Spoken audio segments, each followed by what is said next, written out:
Assalamualaikum warahmatullahi wabarakatuh. Sampurasun baraya tepang dangude sareng pidangan dongeng Sundanya. Urang ngadongeng di urang neraskeun hanca dongeng anu katuna kalayan ngabantun jajar carios Mustika Careuh Bodas. Ieu dongeng teh karangan Mang Nyalira sok sanaos dongeng basajan malah mandar janten hiburan. Atuh kabaraya anu satia manco ka dongeng Mang di mana we ayana mugi sadayana aya dina kasehatan lahir sindarangan batin dilalancarkeun sagala rupinanya tong hilap birojong ditarawelan tomol sukrebe sukreb.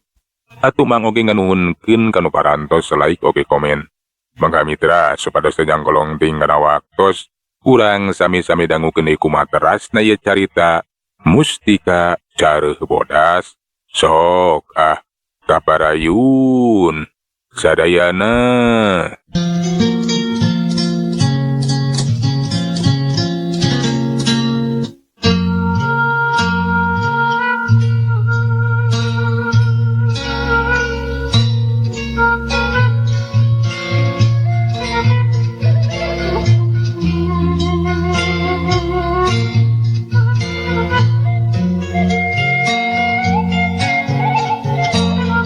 Nya geus hayu atuh ayeuna mah urang mulang. Mohon, mangga kan? Kan Otang jeung si Jama teh laju we atuh marulang deui ka Cimanintin.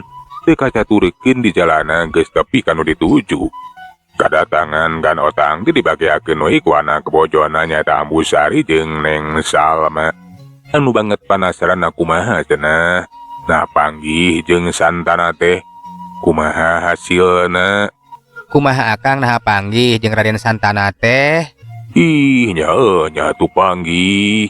Alhamdulillah. Den Santana oge teu nanaon. Malahan mah manehna teh pungaheun, teteh lah geuning cenah pangalamar teu ditarima. Samalah manehna teh bakal datang di ka dieu. Nah laras ama, Kang Santana teh bakal sumping di ka dieu. Bener jalma, kukitu nasing tenang regreg ayeuna mah. Engke oge cenah bakal datang ka dieu. Sakalian arek muguhkeun. Nya salamatan we. Nya syukure ama, aririk Kang Santana teu sawios-wios mah. Oge masih kene miharep ka abdi. Puguh abdi mah parantos teu sabar hoyong saenggana rendengan. Saupami parantos laksana mah jigana bakal langkung lugina, bakal nyorang kabagjaan. Nyai, geus ayeuna mah ulah loba pikiran, tenang tenang regreg. Da moal ka mana atuh Raden Santana oge, pasti bakal jadi salaki Nyai. Mohon Ambu.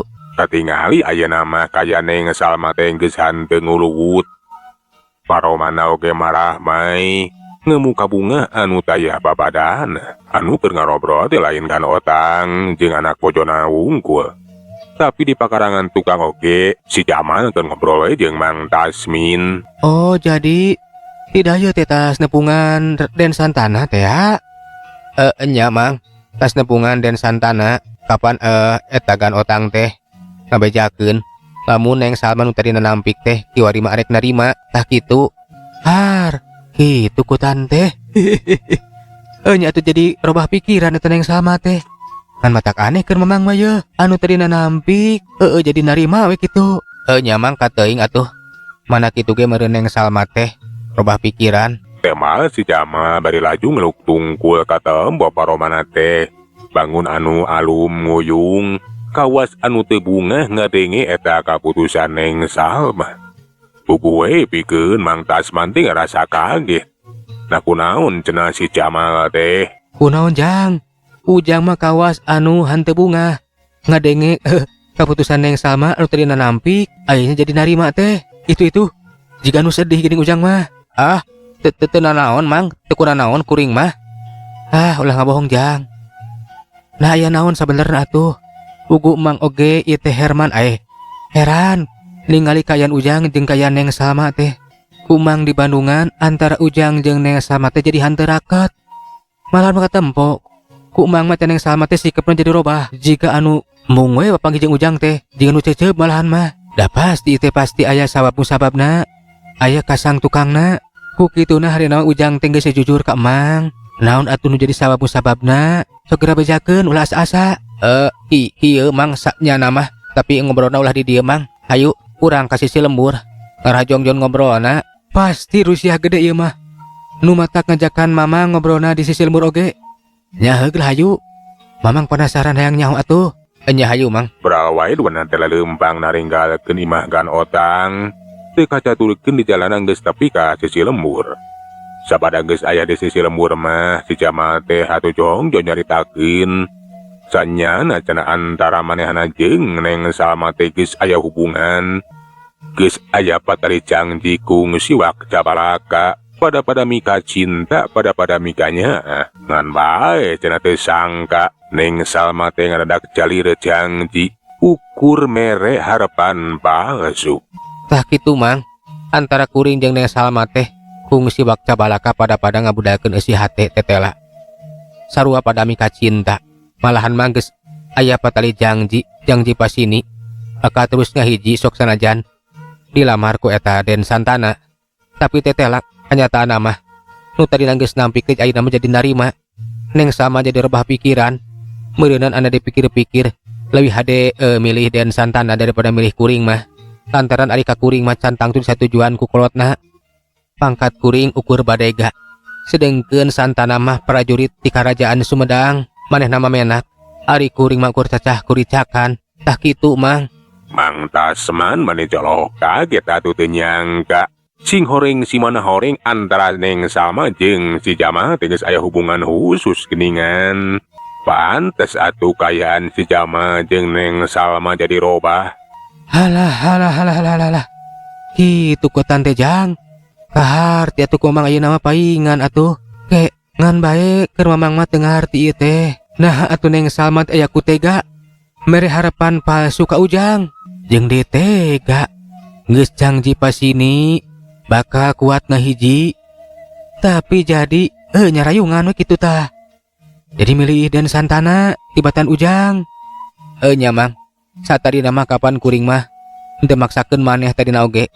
Kuring nalipak maneh. Kuring lain babad lain tanding. Ku kituna satadina mah kuring oge kapan teu maksakeun kahayang. Parasaan ka Neng Salma teh ukur disidem sajroning hate. Ngan bae basa Neng Salma Wakcabalaka ka kuring ngabudakeun eusi hatena. Anu nyaah cenah ka kuring cinta ka kuring malahan mah janji bakal mertahankeun naon wae halangan jeung harungan. Sok sanajan dilamar ku Den Santana ge bakal ditampik. Tapi buktina ayeuna mang kalah ka ditarima. Kuring dipopohokeun malahan mah jiga anu dipikang ewa sagala rupa. Uluh kitu ku tante Jang.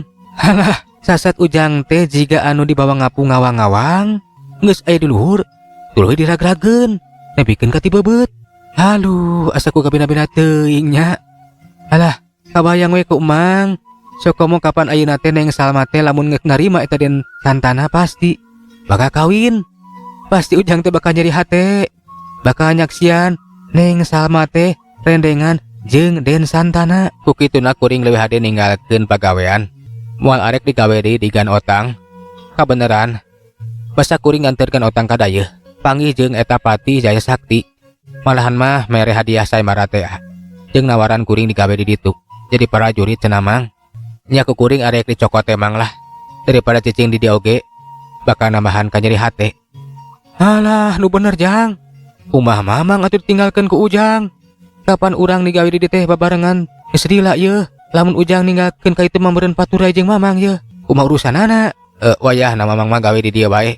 Kuring moal bisa neruskeun gawe babarengan di dieu mang. Saenyana mamang teh berat ari kudu papisah jeung Ujang teh. Tapi ketang demi kehadiran Ujang. Jeung deui masa depan Ujang bakal leuwih halus tibatan di dieu. Ujang bakal jadi prajurit. Ieu teh hiji kasempatan keur Ujang. Jeung mudah-mudahan we atuh Ujang teh meunangkeun di awewe anu leuwih ti Neng Salma. Keun we Jang da awewe mah loba lah. Sok komo lamun Ujang geus jadi prajurit mah lah. Gampang hayang kumaha oge Jang. Pokona kapeurih kan jadi hate sing jadi pamencut sing jadi peurah. Ujang bakal nyorang kabagjaan. Sanyana ku kuring mah bakal ditarimakeun ku kasadaran mang. Da sagala oge kapan geus aya nu nangtukeun jodoh Pati Bagja jeung Cilaka. Urang madar mangajalankeun jeung ikhtiar kalawan dibarengan ku kaikhlasan jeung kasadaran. Nyalah percaya ari ka Ujang mah najan nyanyeri ku Neng Salma ge keur Ujang mah moal watak ewet manah moal matak bendu ari keur Ujang mah. Nyalah ari eta geus jadi kaputusan Ujang mah pek wae Jang. Emang ngadukung. Tapi iraha kira-kira Ujang arek ini tadayeuhna sagancang namang isukan ge kuring teh arek bebejawe kagan otang. Lamun kuring teh geus buka kaputusan dasanya nama gan otang oge parantos uningaeun malahan mangarojong tengah halangan. Nya syukur ari kitu majang. Mudah-mudahan wae ujang kahayang ujang teh laksana. Nya ujang jadi robah kayan ujang teh jadi alah bakal jadi menak jadi prajurit. Kadewe ulah poho ka mamang ngan ari cek mamang majang. Ayeuna ge ulah kaletik hate. So komo kapan ujang teh lamun geus pindah digawe ka itu mah jadi prajurit. Alah meureun satata ta jeung Den Santana teh moal bawa atuh Neng Salma teh bakal jadi robah pikiranana. Jadi tarima ujang ke mah. Duka pang perkawis eta mah. Kuring teu bisa nangtukeun keun urang sanggakeun we kaputusan mah kana kersa nu makawasa. Lamun kuring meureun ngajodoh jeung Neng Salma, pasti Neng Salma teh bakal balik deui. Lamun nya henteu, nyakeun bae mana kitu ge lain jodoh kuring. Kuring kudu narima kana sakabeh kanyataan, kalawan keikhlasan jeung kasadaran. Kitu obrolan si Jama jeung Mang Tasmin teh. Si Jama nangtukeun sikapna arek ini tuh cenah kadaya narima kana penawaran di Kangjeng Patih Jaya Saketi. Sabada ngarasa cukup ngalobrol di sisi lembur. Si Jama jeung Mang Tasmin teh marulang deui baralik di ka imah nagan otang. Basa tepi ka pakarangan tukang kapaneran. Neng Salma teuing tas di mana ngoloyong. Pasang rok jeung si Jama. Dua tetep bentrok balieur Neng Salma teh ngabalieur bari samutut. Pugowe atuh si Jama teh meuni nyeblak hatena. Tapi si Jama teh nager-nagerkeun maneh we. Nen, nah mulih ti mana? Teu kudu tetanya. Ulah nyaho kana urusan kuring. Kituna teh bari ngaleos puguh we atuh si Jama teh meuni manteg ke hatena. Tapi si Jama teh cobaan nenangkeun hatena ulah kabawa ku parasaan. Mang Tasmin oge anu ngabandungan bisa ngarasakeun kumakayaan hatena si Jama lah tuh. Sing sabar jang. Alah kabina-bina ting Neng Salma teh nya. Sok padahal ari nya ukur mere harapan palsu mah. Jeung ayeuna manehna geus milih Den Santana. Nah bet kudu ngewa ka ujang sagarupa. Nya mang kunaon atuh Neng Salma teh jadi kitu nya. Asaku kabina-bina teuing tapi keun kuring mah bakal ditarimakeun ku lawan kasadaran keun. Meureun ieu teh ujian keur kuring mang. Nyalah mamang percaya ka ujang. Pasti bakal sabar, bakal ikhlas, bakal sadar. Narima kana sakabeh kanyataan. Jeung ujang mah bakal salawasna yakin kana keresaning nu makawasa lah. Nya mang urang teh kudu sami-sami eling. Lantaran geningan kitu, Allah mah bakal tiasa mulak-malik kaayaan hate jalma, ngabulak-balik kaayaan. Urang teh kudu tetep eling. Urang kudu sadar. Urang rumasa teu daya teu upaya. Urang rumasa diaturna da geuning. Salila ieu urang hirup teh. Rasaan mah hirup teh nu urang. Kahayang teh kumaha ceuk urang. Sagala perkara kumaha urang timbulna mawa karep sorangan. Anu didadasaran ku hawa nafsu. Timbulna nyaeta pangakuan. Rasa aing, rasa maneh. Kayituna ngarasa miboga kana sagala rupana. Kapan eta teh matak cilaka mang. Urang teh kudu ngalepas-lepaskeun rasa. Rasa ngamiboga eta. Da saestuna mah sadayana oge kapan kagungan anjeunna. Halah nya jang. Halah meureun bener. Ieu teh dodoja anu berat keur ujang. Lantaran ujang teh saupama aya anu ngahina, aya anu ngamusuhan ka ujang ti para bega geuningan para ieu ujang teh sok sabar, bisa tenang. Tapi meureunan sugan ye. Ku cara ujang diuji ku parasaan ka awewe mah. Na ujang rek kuat atau kumaha? Tapi lamun ujang kuat, alah eta teh hebat luar biasa jang. Sabeleuwih hese ye ngelehkeun cinta mah jang. Loba anu poek gara-gara cinta mah jang. Teu saeutik anu kuciwa. Nya mang di dieu urang pentingna boga rasa kasadaran. Mika cinta kasalian ti pangeran mah ulak arek kaleulewihi lantaran bakal goreng balukarna. Sagala anu aya di alam dunya mah bakal kedaku ancur, bakal musnah jeung teu salawasna sifatna teh bisa robah. Mang Tasman anu ngabandungan eta kajadian hari ini ngadenge kitu mah teu hariwang atuh regreg we percaya kana kayaan si Jamal anu tetep jajem. Caturkeun isukna si Jamal teh bener we. Geus kapamitan kagan otang bebeja. Lamun ek ditarima we cenah panawaran ti Patih Jaya Sakti teh. Pikeun gan otang oge henteu ngahalangan. Nya hari rek dicokot mah jik Jama. Eta teh hiji kasempetan. Nya didoakeun ku kuring mudah-mudahan nyorang kasenangan, nyorang kabagjaan. Nuhun pisan agan katampi ku jisim abdi. Hapunten wae wah bilih salami ieu abdi di dieu seueur kalapatan ka agan. Salami kumaula ka agan teh bilih seueur kakirangan, seueur kalapatan. Mugi agan kersa ngapunten. Ih, nya sami-sami Jamal, nya hampura kuring ge hampura. Nah harek ka mana ieu teh jang Jamal teh Akang? Nah betah hampuraan sagarupa jeung jiga nu rek pamitan geuningan. Puguh ke ieu jang Jamal teh arek kaluar di gawena, kapan kamari teh tas nganter ka itu kadayu. Nya panggih jeung Pati Daya Sakti. Lian ti mere hadiah saemara, jang Jamal teh ditawaran jadi prajurit di ditu. Nya cenar ditampi we ditarima. Jadi geus moal gawe di dieu. Eleuh kutan teh kitu. Syukur ari menang milik mah jang Jamal. Nya ku kuring didoakeun jig sing maju sagala kahayang jeung cita-cita teh sing junun sing laksana. Nya muhun ambu pidoana. Abdi ke ka ambu nendah dihapunten bilih abdi gaduh kalepatan salami di dieu. Ih nya sami-sami. Nah iraha kira-kira rek indit kadayeuna teh. Ayeuna keneh abdi bade mios ka itu ambu agan. Eleuh jadi rek ayeuna nya. Nah atuh maning dadak dumadakan, dadak sagala rupa. Padahal mah engke atuh engke kapan si Salma teh sagedeung deui bakal rendengan. Bisi butuh bantuan ngajaga keamanan ieu bisa aya kutu kieu. Hapuntenna bae. Abdi teu tiasa lami-lami. Margi tawaran ti Kangjeng Pati teh kada saenggana dicanak. Nyakeun bae urusan di dieu mah. Nya da kapan atuh si Salma teh bakal menangkeun santana prajurit di Kerajaan Sumedang tang. Tuh, muasieun ku masalah keamanan najan eueuh jang Jamal oge ambu. Nya pohonya kapan Den Santana teh prajurit di Kerajaan Sumedang. Alah atuh engke mah beureun bakal sering panggih jeung Den Santana teh meureun maneh teh Jamal. Malahan bakal sarua jadi sarua prajurit Kerajaan Sumedang. Muhun tangtos sering pendak ambu manari Neng Salma. Abdi ge bade pamitan. Aya di jero ke dagoan sakedeungnya. Cek ambu sehari ada teh ngeloyong ke kamar Neng Salma. Ngabejaan Neng Salma lamun si Jamal teh cenah geus moal digawe di didinya. Ayo ka itu lah Salma. Itu nu aya nu rek pamitan ieu. Nah saha ambu? Jang Jamal rek pamitan moal gawe di dieu. Nyakeun bae atuh ambu are rek moal gawe di dieu mah. Narek ka mana cenah eta jalma teh? Ih, are ka itu cenah kadayeuh. Da eta cenah ditawaran jadi prajurit di Kerajaan Sumedang. Nah laras kitu ambu. Nyakeun bae atuh lai teu betahkeun di dieu mah ambu. Kek. Nah jiga anu hare-hare kapan biasana ngeterakit ulah kitu ieu?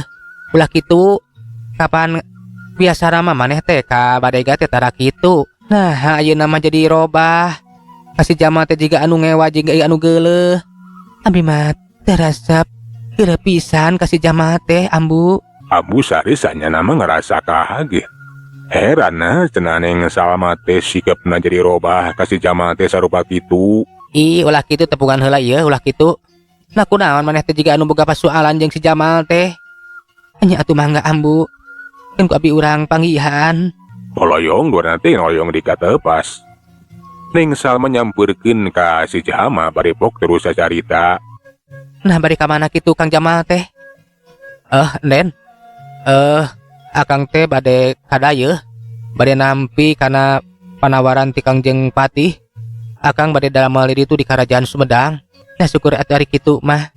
Mana kitu ge? Kengeng padamelan anu leuwih alus. Muhun Den. Hapuntenna Akang yeuh. Bilih salami ieu teh gaduh kalapatan ka Den. Mugi awe karsa dihapunten. Nya sami-sami. Cek Neng Salma bangun anu maksakeun maneh we pada hareupeun Ambu Sari jeung Gan Otang. Sabada pamitan mah kajorekan Otang sakulawarga.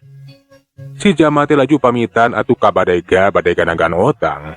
Sabada pamitan mah ka sakabeh nu aya di dinya si Jamal teh brawe miang ngajug-jug ka dayeuh Sumedang. Sajroning lempang ninggalkeun lembur Cimanintin. Hati jeung pikiran si Jamal teh waleh inget bae. Ngahit wae ka Neng Salma. Teu sangka cenah bakal ngarenapan kejadian sarua kieu. Tetelah hate gening hate mah hese dipangpalerkeunana sokomo aya rasa cinta. Tapi si Jamal teu leutik ka hate. Baju we manehna teh lengkahna teh digedean, ngerasa gancangna ngajauhan lemur cimanintin.